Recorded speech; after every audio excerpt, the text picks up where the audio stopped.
the Fantasy Football Fanalists Podcast, powered by Underdog Fantasy and presented by Fantasy Data, home to some of the industry's most accurate rankings.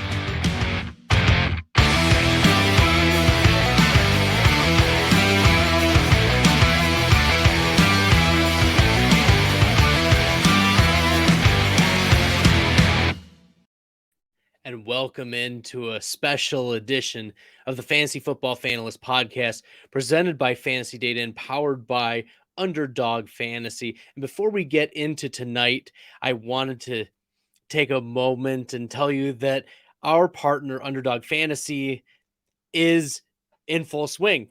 I know it's the offseason. We just had the Super Bowl. Wait, the Combine is this week. There's no football being played. But this is the time to get into the best ball streets. Just today, Underdog Fantasy released a freshman and sophomores best ball tournament where you have rookies and rookies from last year, so sophomores, and you select a quarterback, running back, and a wide receiver / tight end. And the best three fill up your lineup, and you compete.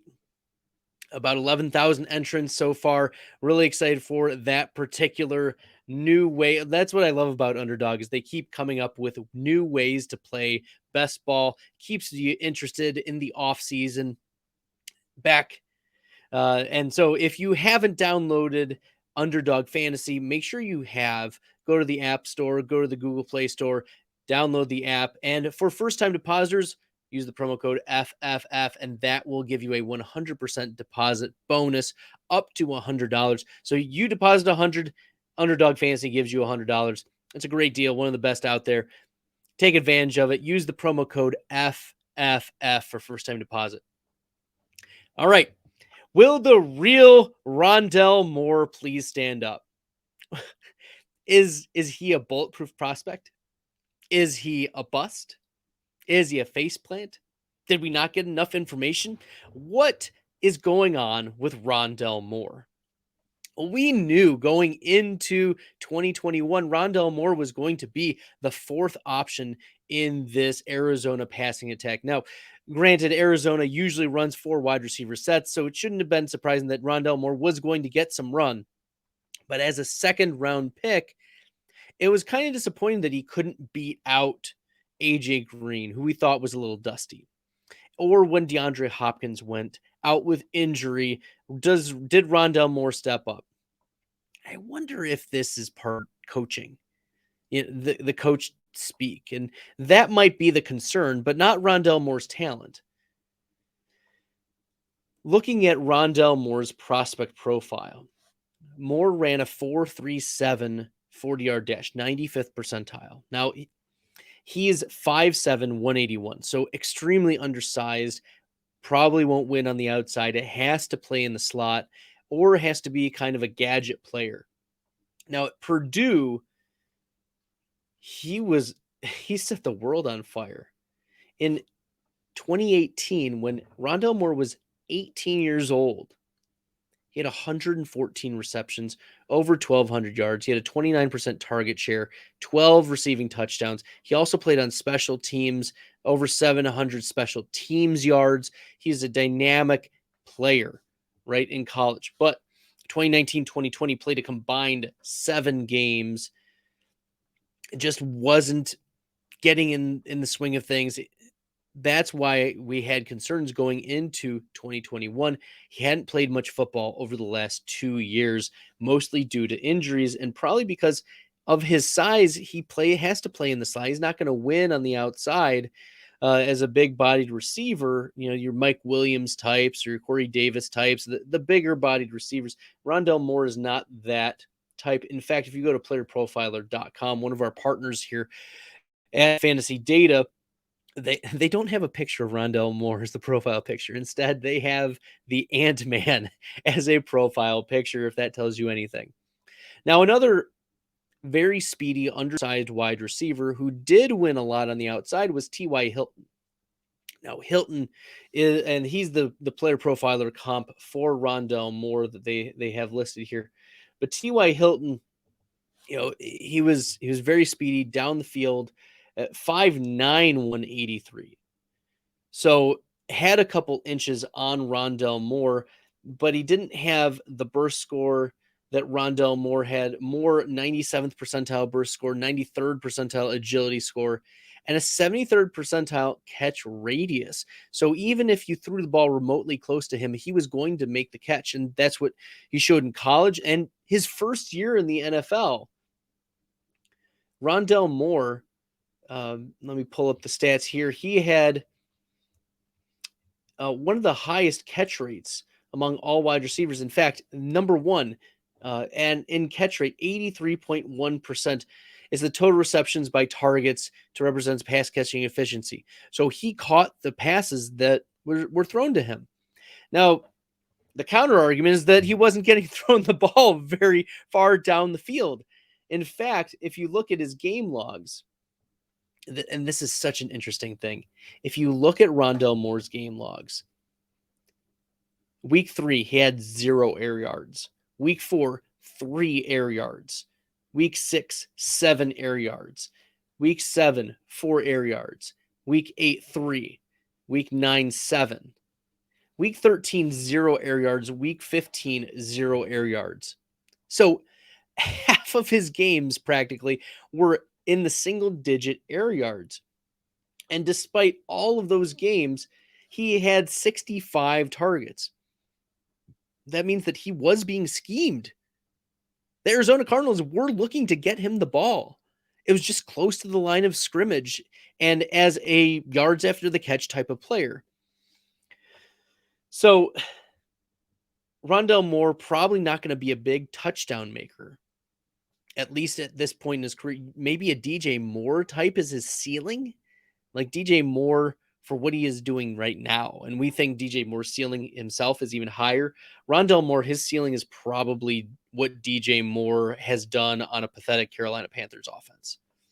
So probably a max 1,000-yard season, but he played 14 games, missed the last 3 games of the season due to an ankle sprain. And as we know, wide receivers with ankle sprains, that messes up their season. But the Cardinals made the playoffs, and what a lot of fantasy analysts who are calling Rondale Moore a face planter already are saying, well, he just didn't play well. He couldn't earn snaps. He couldn't earn targets. No, he was earning targets. Like if you looked at his game logs, he had 5 targets week 1, 8 targets week 2. Week 5, he had 6 targets. Week 8 and 9, he had 5 each. So he was on the field, but he's sharing the field with DeAndre Hopkins, with Christian Kirk, with AJ Green. And then I think that the team just really loves Antoine Wesley. I don't think he's anything special, but he was able to get some snaps in week 11, though.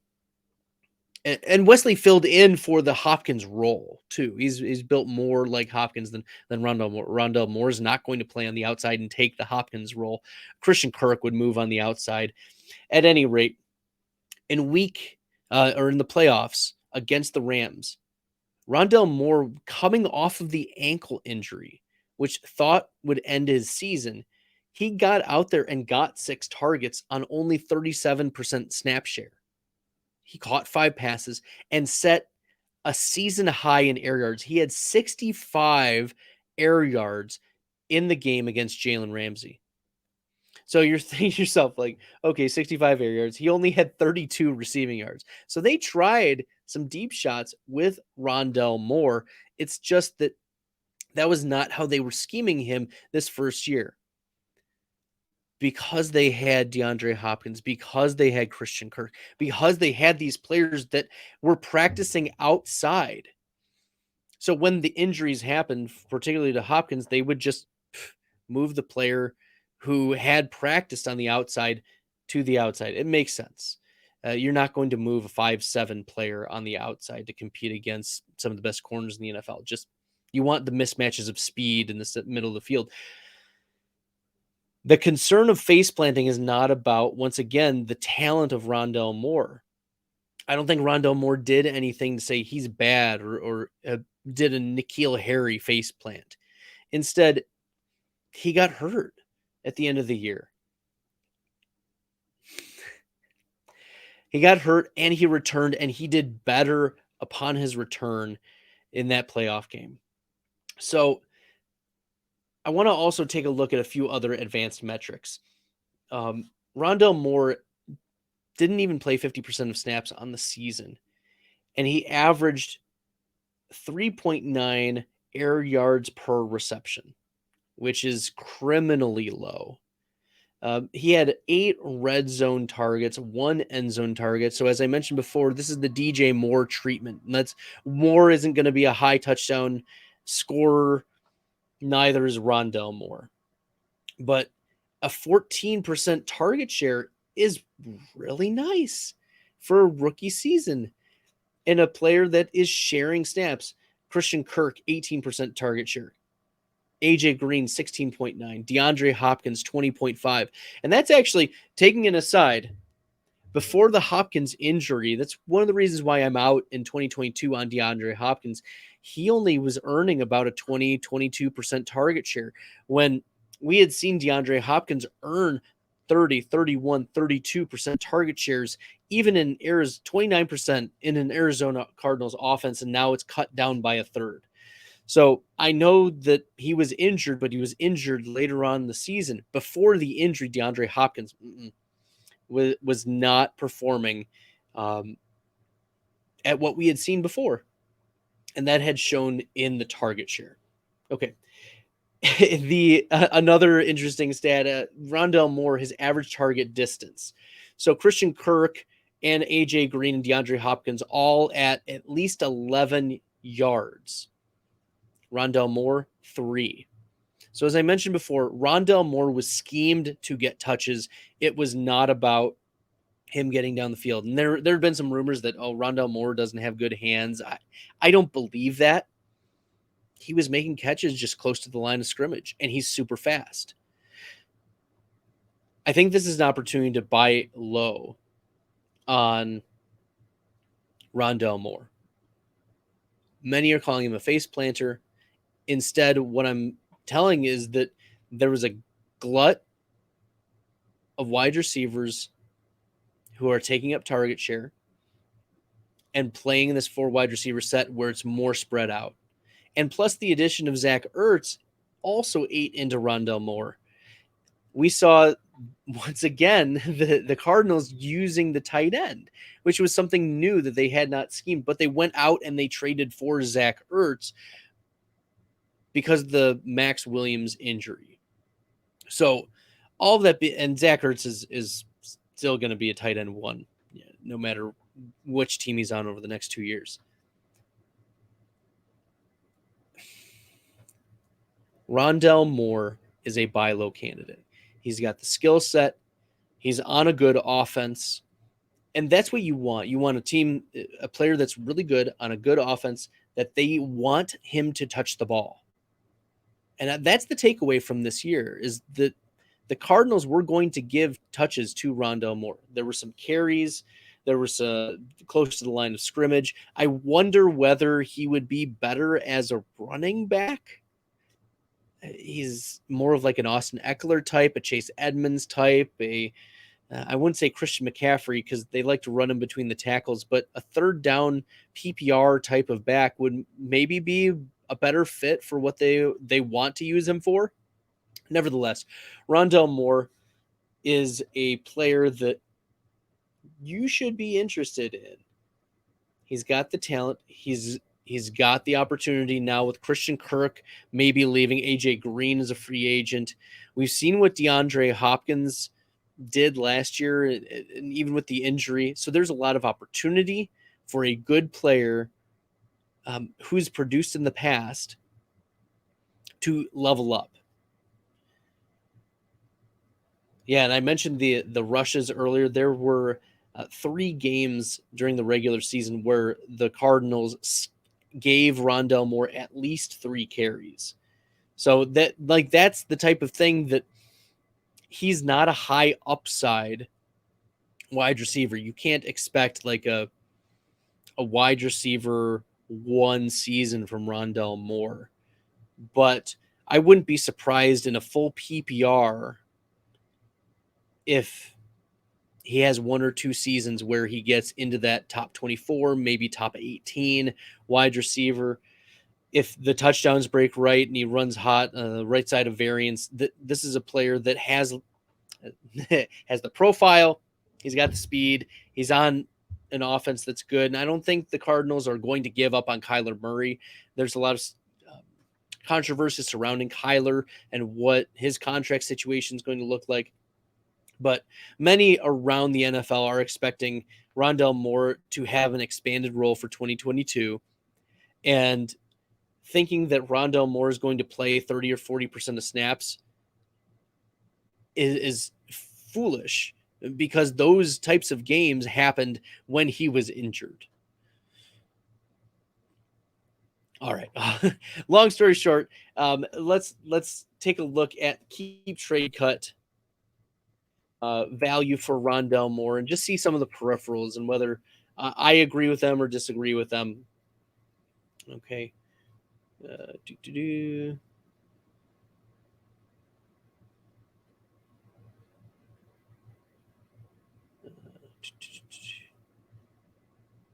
And let's look at wide receivers for Rondale Moore. He's going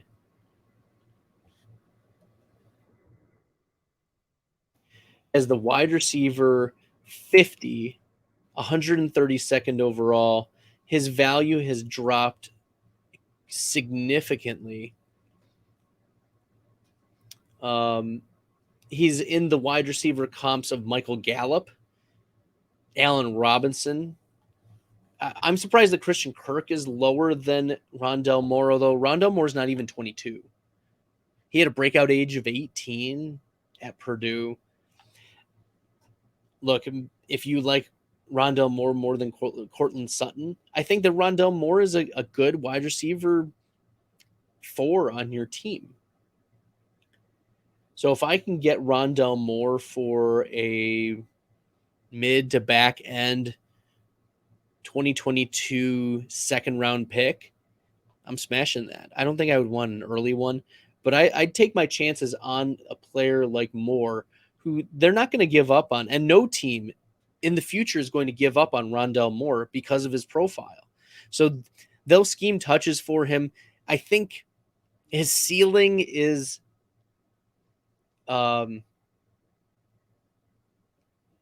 DJ Moore for right now, and his floor is Tavon Austin. So if you're taking a shot on a player, I think Rondale Moore, knowing that range of outcomes for a player like Rondale Moore could provide you with a lot of value. And if you don't like who you're drafting at like the mid to end of the second round in this rookie draft, go target Rondale Moore. Go target him. All right. Good luck in your Rondale Moore stakes. Let me know if you agree or disagree. Subscribe to us on the Fantasy Data YouTube channel. Make sure you click, turn on your notifications so that you get notified.